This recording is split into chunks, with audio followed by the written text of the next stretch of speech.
L'edifici de l'església parroquial, dedicada a Sant Joan Evangelista, és d'estil neoclàssic amb elements barrocs i va ser construïda entre els anys 1763 i 1771.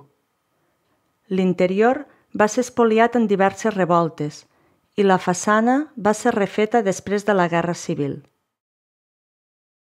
Aquí, a la plaça de Missa, com popularment s'anomena, els vilatans de Porrera ens hi continuem aplegant per Cap d'Any, a les 12 en punt per menjar-nos els raïms.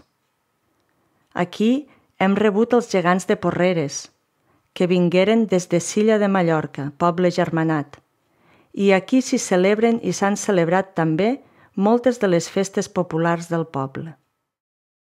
A Porrera, la història li ha reservat la fama de vila liberal i insurrecta.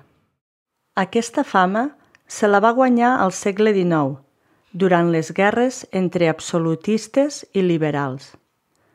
El 15 de març de 1820, els liberals van guanyar les eleccions a Porrera i van proclamar la Constitució Liberal de 1812, redactada per les Corts de Cadis i popularment coneguda com la Pepa.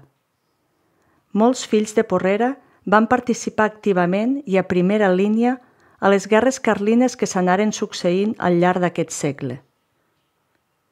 I va ser precisament per aquesta implicació que l'11 de juliol de 1822, aprofitant una de les sortides de la milícia, el poble va ser atacat per tropes realistes, que van incendiar moltes cases i en van saquejar la resta.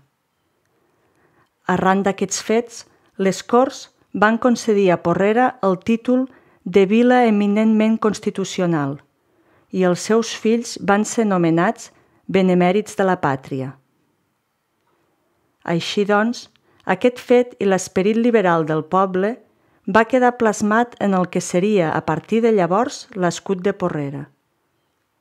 Dues columnes d'Hèrcules amb el llibre de la Constitució al mig, envoltat per una cinta amb la inscripció Plus Ultra, que significa la força i la valentia amb què els porrerencs van lluitar. Curiosament, la corona reial és a sota, quan en tots els escuts la corona acostuma a trobar-se dalt de tot.